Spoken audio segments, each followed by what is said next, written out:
Hello guys, welcome to my YouTube channel. ఇక రోజు ఉదయాన్నే 10కి మా హస్బెండ్ అయితే కోర్టుకి వెళ్ళిపోతారు. పాప పడుకున్న తర్వాత అయితే నేను లంచ్ ప్రిపేర్ చేసేస్తాను. ఈరోజు అయితే దొండకాయ కర్రీ కాబట్టి కొంచెం లేట్ ప్రాసెస్ ఉంటుందని ఇక ఎర్లీగా అయితే ప్రిపేర్ చేసేస్తున్నాను. దొండకాయ కర్రీ అంటే నాకు ఇష్టం ఉండదు, కానీ ఎప్పుడో ఒకసారి తెప్పించుకొని ఫ్రై చేసేస్తాను. నాకు ఇష్టం లేకపోయినా మా హస్బెండ్ ఏ కర్రీ అయినా చాలా ఇష్టంగానే తింటారు. కోసమని తెప్పించుకొని ఇక చేసేస్తాను. ఇది కూడా మా కుట్టి పాప డైలీ రొటీన్ వర్క్ అన్నమాట. ఎప్పుడు మీ పాపకు సామాన్ల దగ్గర పని నా సర్దుకోరా అని అంటారా? కానీ నేను కిచెన్లో వంట చేసే వరకు మాత్రం అవి సర్దుకోను నా పాప కోసం. అది కాకపోతే ఇక్కడ దేవుని దగ్గర వెళ్ళి దేవుని బొమ్మలు పటాలు అన్నీ పడేస్తుంది. పసుపు కుంకుమ అన్నీ పడేసి అంతా గలీజ్ గలీజ్ చేసేస్తుంది. అందుకని వంట చేసుకున్నాక అయితే మొత్తం సర్దేసుకుంటాను. ఇంకా ఈ చిన్న ఎండు చేపలు అయితే మా అత్తమ్మ మామయ్య వాళ్ళు అయితే తీసుకొచ్చారు. నేను పెద్ద ఎండు చేపలు చూశాను, కానీ మరి చిన్న ఎండు చేపలు చూడడం ఇదే ఫస్ట్ టైం. మా అమ్మ వాళ్ళ ఊరికి వెళ్తే రోజు సాయంత్రానికి ఫిష్ కర్రీ ఉండాల్సిందే. నాన్న కుదిరినప్పుడల్లా వెళ్ళి పట్టుకొస్తారు చేపలు. రోజు తింటారా, బోరు కొట్టదా అని అంటారా? మా అమ్మ చేతి చేపల పులుసు అయితే అలా ఉంటుంది. నేను ఊరెళ్తే మీకు చూపిస్తాను. ఇదైతే తేనె అన్నమాట. ఇది కూడా మా పాప కోసం మా అత్తమ్మ మామయ్య వాళ్ళైతే తీసుకొచ్చారు. తేనె పిల్లలకి ఇస్తే మాటలు తొందరగా వస్తాయి, ఇంకా స్పష్టంగా కూడా వస్తాయని పెద్దలు అంటుంటారు. ఇక మా పాప కొత్తగా ఏం పెట్టినా కానీ అస్సలు పడదు.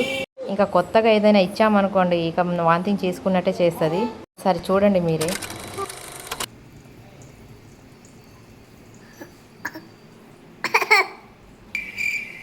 బాగలే. తర్వాత అయితే నేను టేస్ట్ చేశాను. ఇది ఒరిజినల్ తేనె అన్నమాట. అప్పటికప్పుడు తేనె తీసి మాకైతే తీసుకొచ్చారు. ఇంకా కర్రీ అయితే ప్రిపేర్ చేసేసాను. అప్పట్లోపు మా కుట్టి పాప కూడా పడుకుంది. కర్రీ మొత్తం అయిన తర్వాత వేరే బౌల్లో అయితే ఇలా పెట్టేసుకుంటాను. ఎంతమందికి అలవాటు ఉందో కామెంట్ చేసేయండి. కర్రీ అయితే ప్రిపేర్ అయిపోయింది. ఇక మా పాప కోసం అయితే లంచ్ ప్రిపేర్ చేసేస్తున్నాను. లంచ్ కోసం అయితే ఈరోజు ఆలు కర్రీ అయితే స్పెషల్గా చేస్తున్నాను పాప కోసం.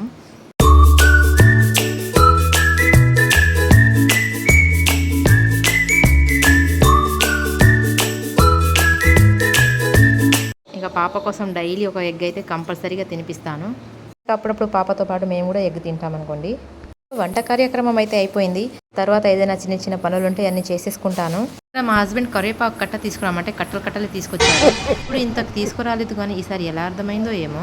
మా పాప వచ్చిందంటే ఏ పని చేయనివ్వదు కాబట్టి చేయని అనుకొని అయితే వదిలేస్తాను. తర్వాత అయితే సర్దుకోవచ్చు మొత్తం. కాకపోతే అస్సలు మాటే వినదు. ఇక కొత్తిమీరను కూడా ఇలా కట్ చేసుకుంటున్నాను శుభ్రంగా.